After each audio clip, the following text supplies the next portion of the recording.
Hey, Forge fans, it's Kristen here. I want to take a few minutes. It is a work day at the Forge, and I wanted to take a few minutes to kind of update you on what is going on with the project.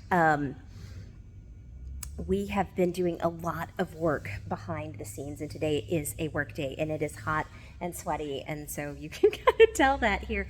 But I wanted to just jump on and show you some of the things that are so cool about this building. And I know if you are a Celina resident or Prosper resident gunner in this area, like, you're probably gonna think it's as cool as we do. But for those of you who don't know, this building was originally a blacksmith shop owned by a man named Grover Sheets. That's Grover on the wall right behind me, Grover.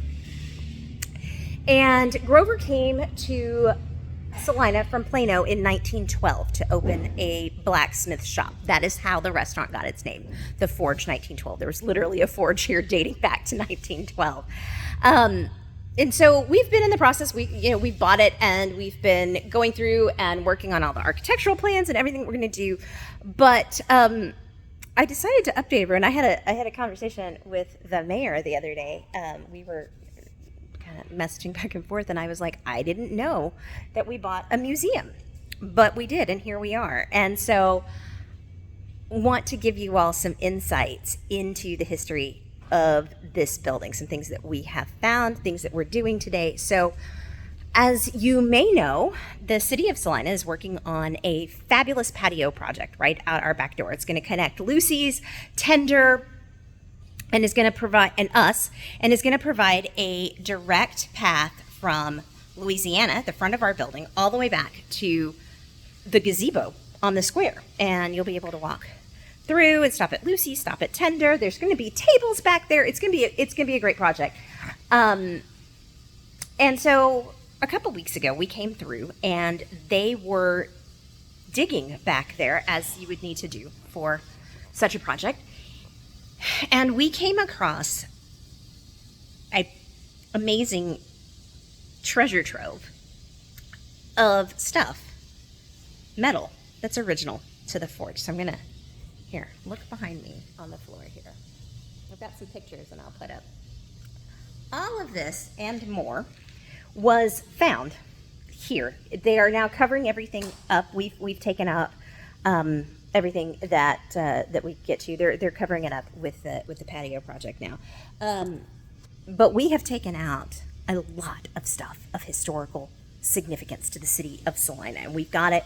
And my project for today is I'm working on cleaning it up. But I want to show you a little bit of what we found back there. We worked a couple of weeks ago with a man named Kelly Crean. He is a blacksmith. He teaches blacksmithing at one of the local colleges here. He has a shop in Gunner, and he has consulted multiple times with TxDOT on projects where they're building a road and they discover blacksmithing kind of things. And so he's like a blacksmithing archaeologist, basically.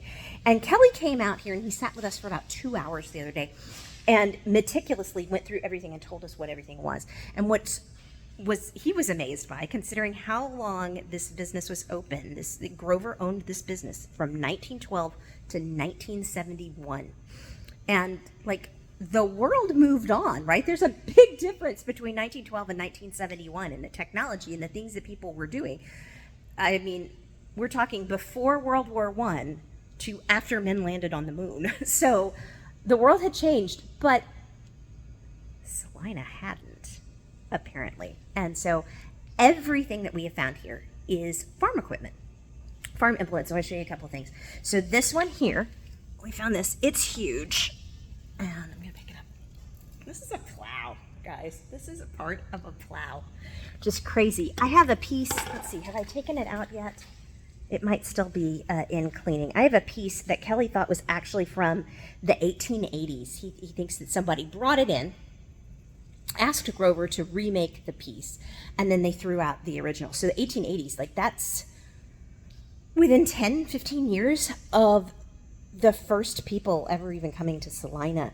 You can see down here on the ground, we've got a lot of horseshoes. We've got mule shoes. Carla might need some of these over at the donkey rescue. But everything here, we've got pieces to early 20th century lawnmowers. We've got this right here is a full spring to a wagon. We've got pieces of wagon, like the rims from wagon wheels. We found so much amazing stuff here, and it's all historical to the people who founded our town. And so I want you to know that you will be able to see it here at the Forge. After we open, we already have plans to incorporate this in the decor, and we're going to preserve it and do our best because, like I said, I told the mayor, I was like, I didn't know I was buying a museum, but we are. And we are going to be good stewards of that because of the importance of this to this community. So I'm cleaning all this up today. It's going to be a multi-step process. Kelly showed me exactly how to do it. I want to take you in. I tried to do this video as a live, but I didn't have enough Wi-Fi here. So I'm recording this as a video, and I hope that Facebook shows it later. So here I am in the unfinished storeroom at the back. We think that this is probably one of the original places that Grover used. This is completely unfinished, so I'm going to turn around so you can see behind me. You see that? That's a big gap. That's daylight. There's holes in the wall. This room is so cool. Oh, look. More horseshoes. I guess this room has good luck. We've had a horseshoe hanging here for who knows how long. So if you can see behind me, there's a big rack built into the ground. So one of the things that we're going to do is we're going to clean this off, give this some love, and we already have a local craftsman who will be making a table into this space. So eventually we will have this as a room where large parties can come in and have dinner in here, built into this original space. I want to show you some of this also in here and actually in the entire building. This is railroad rail. So right here. The building is actually made of old rails, which is awesome. Think about Celina's roller town history, not just the brewery, but the actual roller town. This rail, Kelly came through and told us these rails here actually predate the 1930s. There's a way to tell. My husband just brought a light in here because it's so dark. Kelly showed us how you can tell the difference between early railroad rail and later railroad rail. And so this is a hand-made piece of rail dating prior to the 1930s to where there was a more mechanical process for squeezing and stamping rail. And so you can see lots of flying stingy things too, all stuck to here that have been here over the years. But lots of railroad rail, like this whole thing, right, is made. If you look up in the ceiling, it's up there. Speaking of the ceiling, here's another thing that I think is amazing. Look above me. Do you see all this wood up here?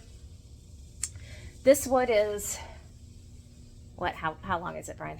100 plus years old. No, I know, but how big is it? 16, 14, 12s. 2 by 2 and 12s. So we're looking at 2 feet wide. No. 12 inches. Wide, sorry. 2 inch thick, 14 and 16 foot long. Yeah, we're talking 14, 16 feet long of this wood that has been here for 100 years. It was 100 years old before it got here, so we're talking about 200-year-old wood. This is all hand hewn. If you take it, I'm going to show you over here. Here's some more wood. But if you look above me, you can actually see the saw marks from where it was hand hewn, hand cut.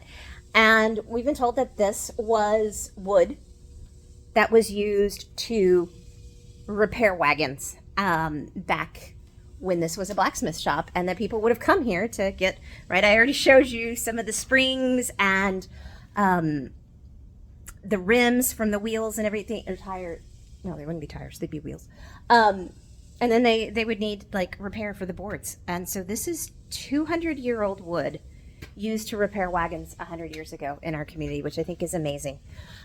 So that too you will get to see that here. We have plans for how we're going to incorporate that into this building. It is not going to stay hidden in a back room anymore.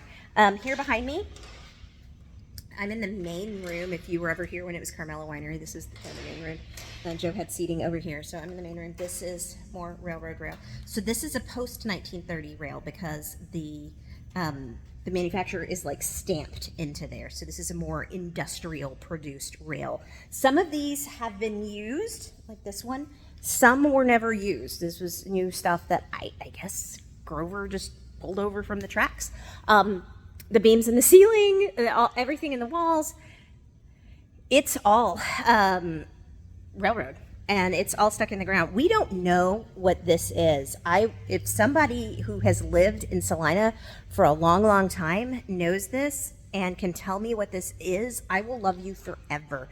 Kelly Kring told us he wasn't sure what it was either. It didn't match really what any blacksmithing tool would be. It has a hole in it, so he thought it might be like used for leverage to kind of bend something. So I'm going to show you. This is a big, giant, there we go, piece of metal. And if you see, it is set into the concrete. It's not going anywhere. It will never go anywhere. Any longtime Celina residents remember coming here when Grover owned this? Does anyone know what this is? You'll be my best friend. Anyway, that is just, this went on for a little bit, but that is a little bit of what is going on.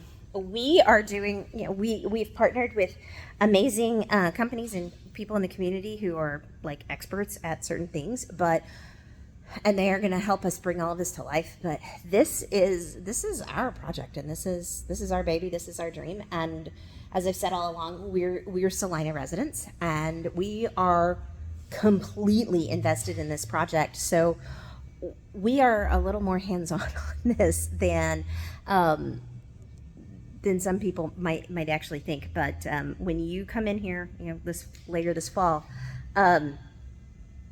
just to know that there's been a lot of personal blood, sweat, and tears in here, restoring this building, taking care of the history, showing it so that the entire Celina community can be a part of the metal that was here, worked at the forge 100 years ago, and 200-year-old wood, and that great unfinished space. We want you to be a part of it too. And to do that, we have to be part of it. And so, once you know, we are here getting really dirty and digging in and discovering the unique history of this place and what we need to do to make this building, bring it back to life and be super special, and we're excited about it. So just wanted to bring you along. The good news is you've got air conditioning and you're not sweating right now watching this video, I hope. So anyway, if you've got questions, drop them below. I'll try and answer them. And if you know what that big piece of metal is in the floor, let me know, because that is the big mystery we haven't been able to figure out yet. But anyway, just an update here from the Forge this weekend. Hope you all are having a great weekend. We will see you soon. Hope y'all were able to stop by Terramania's 1-year anniversary. I am too stinky to go into Terramania today, but I know they were having their 1-year anniversary today on the square, so hope you were able to stop by and spend some of your weekend here on the square. We'll talk soon. Bye.